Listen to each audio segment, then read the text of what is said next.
100,000 peasants were either killed in battle or persecuted afterwards and destroyed.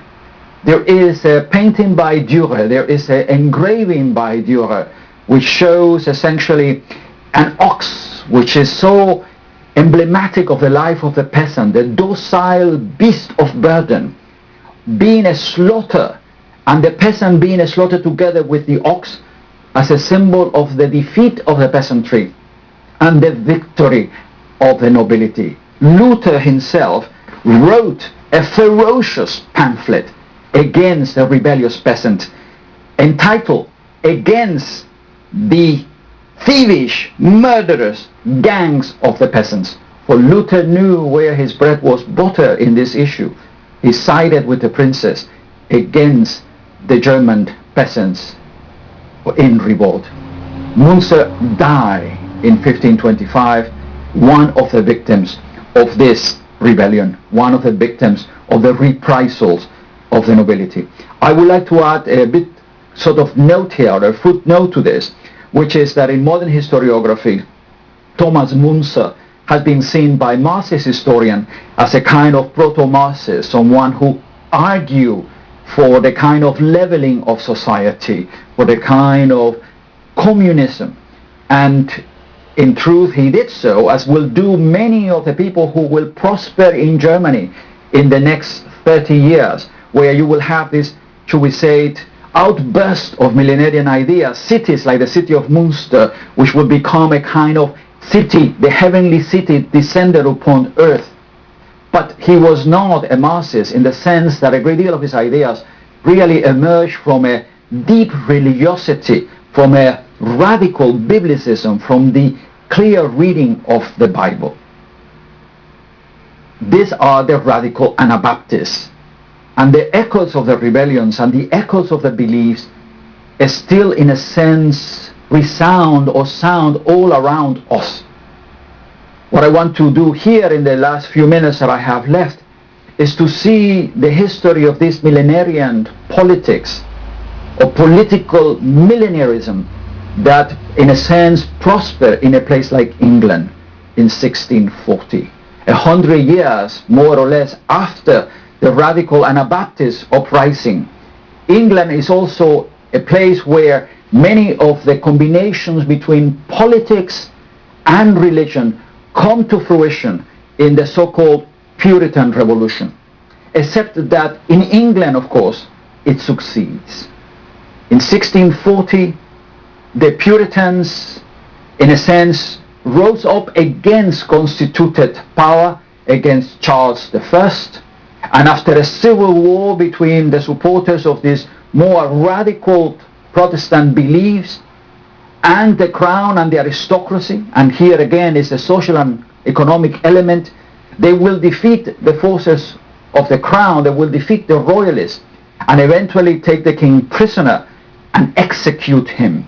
Because what is taking place in Europe in the 1640s, and not only in England but other parts of Europe as well, is the realization that the making and the organization of the rational state, that is to say, the unimpeded progress and evolution of the nation state, which we saw at the very beginnings in the late 15th century, that monopoly of legalized violence, brings about a reaction. And this is a kind of reaction which is, in a sense, prompted by the construction of the Christian self, by the idea that the individual, in a sense, has a tie with Christianity and with God, which is independent from organized religion and so on. This is what the Protestant Reformation did, bring Christianity to the individual. And the rise of the Christian self, which is in theory apolitical, that is to say, that is not part of a political world, nonetheless lead to this reaction against the secularity of the world, the secularity of power. It is the thought expressed in the 17th century by English radicals that there is no king but King Jesus. So that in a sense, the Puritans will deny the sacrality of royalty, will in fact go as far as executing the king, because for them the only true king in this godless world in which they are moving into in the 17th century. The only true king is King Jesus. But the Protestant Reformation, the Puritan Revolution of the 1640 also in a sense lead to even more radical forms of political religiosity. That is to say, in the 1640s and 1650s, England is crawling with people who have views which are not only radical in terms of religion, which are radical in terms of politics as well. The levelers who want to level the world and make it everyone equal, a kind of primitive communism. The diggers, led by Gerard Winstanley, who in a sense preached of returning to the land and all working the land in common, the abolition of private property. The Fifth Monarchy man, who in a sense talk about a monarchy of Christ on earth, the kind of a heavenly city. The diggers, the levelers, the Fifth Monarchy man, the Quakers, who are at the beginning, even though later on they become a very different kind of religious sect, a kind of very radical form of biblicism and political participation.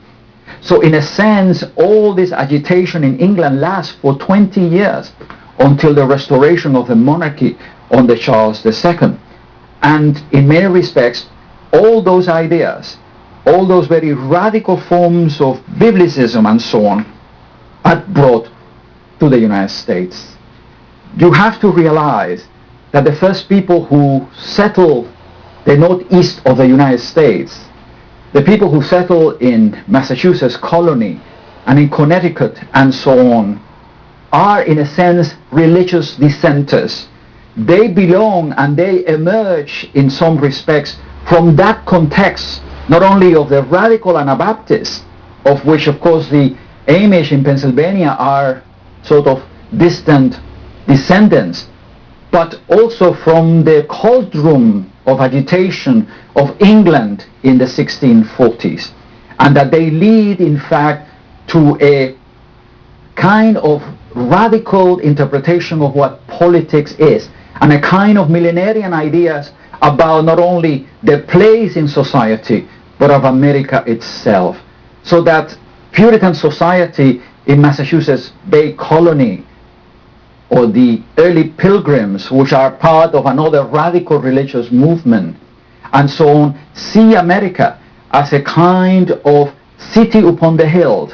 That is to say, the descent of the heavenly Jerusalem on earth, and the religiosity, which is in fact quite intolerant of all the forms of religious expressions, is linked together with the sense of politics, of the millennium, of the politics of America as a kind of utopian place. This is something that resonates throughout the history of this country, which is voiced in the period just before the American Revolution, with someone like Henri de Crèvecoeur, a Frenchman living in this country, could speak of America as an asylum for the poor, a place where people will flee. And it is indeed present to this very day in the politics of this country, where religion in fact has a tremendous and plays an important role in the making of political life.